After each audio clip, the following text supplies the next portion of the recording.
UP police के answer की आने के बाद ठीक-ठाक दिन गुज़र गया है, यानी कि लगभग 17 से 18 दिन गुज़र गया। अब बच्चे इंतज़ार कर रहे हैं कि सर कट ऑफ कब आएगा? तो देखो कट ऑफ से पहले एक फाइनल आंसर की भी जारी की जाएगी, उसके जस्ट बाद ही फाइनल कट ऑफ जारी कर दिया जाएगा, जिसमें ये बताया जाएगा कि लगभग 3 गुना बच्चे बुलाए जा रहे हैं डीवी और पीएसटी के लिए। उसमें जब आप अपना रोल नंबर डालोगे तो आपका नाम आ जाएगा, तो इसका मतलब ये है कि आपने पहले चरण को पास कर लिया है, जिसको दूसरे भाषा में कहते हैं कि यूपी पुलिस का रिजल्ट जारी कर दिया गया, यानी कि कट ऑफ जारी कर दिया गया।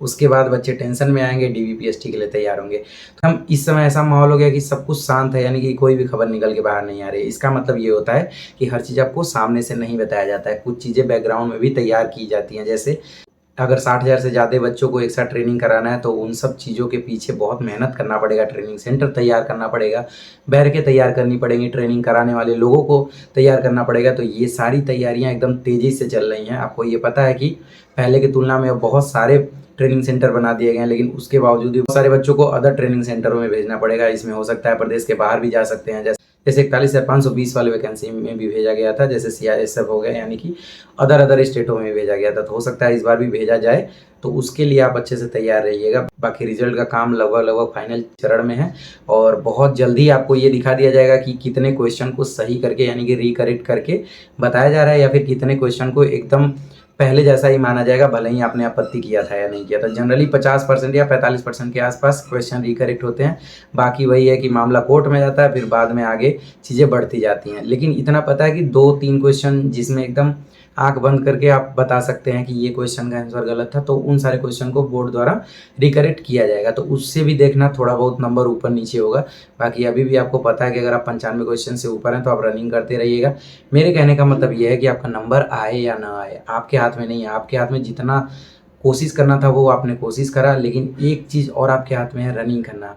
रनिंग करते रहो, अगर आ गए तो समझ लो बहुत अच्छी बात है, नहीं आए तो इतना मान लेना कि इस वैकेंसी में आपका एक पोस्ट नहीं लिखा हुआ था। सिर्फ़ एक टारगेट बना के तैयारी करोगे तो कभी-कभी थोड़ी-सी दिक्कत हो जाती है, बाई चांस आपके नसीब में नहीं होती है वो नौकरी, तो आप फँस जाते हो।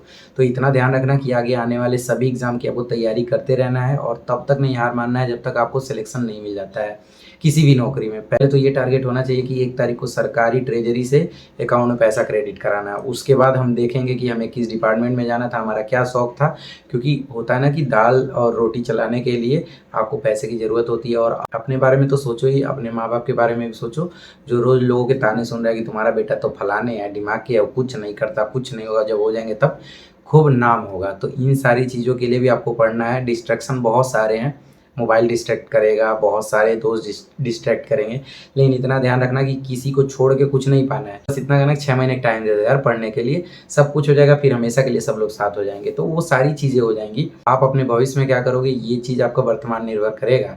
तो आप अपने वर्तमान में बदलाव लाइए, आप देखिएगा ऑटोमेटिक भविष्य बदल जाएगा। बाकी आप इंतज़ार करिए, बहुत जल्दी सब चीज़ें आपके हिसाब से होने वाली हैं।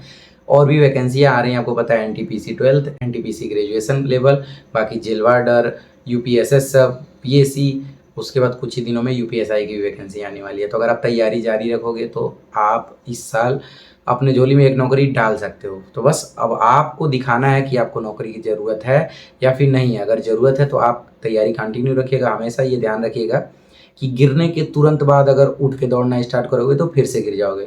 तो गिरने के बाद थोड़ा-सा सँभला जाता है। अगर आपका पेपर ख़राब हुआ है तो उठिए, थोड़ा-सा सँभलिए, दिमाग को थोड़ा-सा ठंडा करिए, दोबारा फिर से मेहनत से पढ़ाई स्टार्ट करिए। आपको अब पता चल गया कि क्या कमी रह गई थी, उन कमी को सुधार करना है, ज़ीरो से नहीं पढ़ना है। लगभग 50 से 60% आपकी तैयारी है, उससे थोड़ा-सा ऊपर जाना है और बाकी नीचे वाले को कवर करते हुए जाना है। ऐसे पढ़ोगे तो आपका सिलेक्शन हो जाएगा, कोई रोक नहीं पाएगा। ये लिख के ले लीजिएगा, ऐसे ही करके सिलेक्शन होता है। कभी भी लोग कहते हैं ना कि गाँठ बाँध लो कि इसी नौकरी को लेना है, तो थोड़ा-थोड़ा चीज़ें अपने कंट्रोल में नहीं होती हैं तो वो दिक्कत कर जाती हैं। बाकी तो देखिएगा कि आने वाले समय में वो दिन दूर नहीं जब आपके शरीर पे वर्दी चढ़ेगी। तो बस इन्हीं सारी चीज़ों को आपको बताना था, बाकी तो आप लोग माहिर हो ही। अगर वीडियो पसंद आए तो बताइएगा वीडियो कैसा लगा। वीडियो को लाइक करिएगा, चैनल को सब्सक्राइब करिएगा, ताकि और भी जो वीडियो आए आपसे संबंधित वो सारी चीज़ें आप लोगों तक टाइम टाइम से मिलता रहे। मिलते हैं अगले वीडियो में, तब तक के लिए अपना ध्यान रखिएगा, पढ़ते रहिएगा। Bye bye.